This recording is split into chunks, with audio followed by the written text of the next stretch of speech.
अस्सलाम वालेकुम दोस्तों, आपको आड़ू का रेट बता देते हैं। आज 7 मई 2025 इस्लामाबाद फ्रूट मंडी, ये खानपुर का है। ठीक है, ये देख लो इन्होंने रब पैकिंग की है वैसे, और जो अपना पैकिंग है उसमें कलर है। मिठास भी है या नहीं? अच्छा जी, शहद की तरह। और इसका वज़न कितना है? 8 किलो पक्का, टोकरी समेत या साफ़ी वज़न है? अच्छा जी, और इसका रेट क्या है? 1100 रुपया। चलो जी, ठीक है, शुक्रिया आपका। अस्सलाम वालेकुम, कैसे है जी? खैरियत है? क्या रेट है इसका? 1300 रुपया। वज़न कितना है?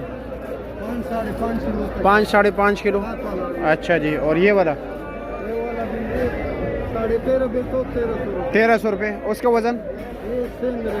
दोनों वज़न एक ही है। ठीक है जी। और ये लो काट क्या रेट है? लो काट 900 रुपये। वज़न 5 किलो, 5 साढ़े 5। ये क्या रेट है? ये 3 ले रहे हैं ना?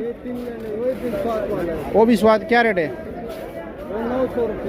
900 रुपये। स्वाद वाला कच्चा है, पेशावर वाला तैयार है? पेशावर वाला तैयार है, थोड़ा नरम आ रहा है ना? तैयार है ना, इसलिए नरम आ रहा है। चलो जी, ठीक है।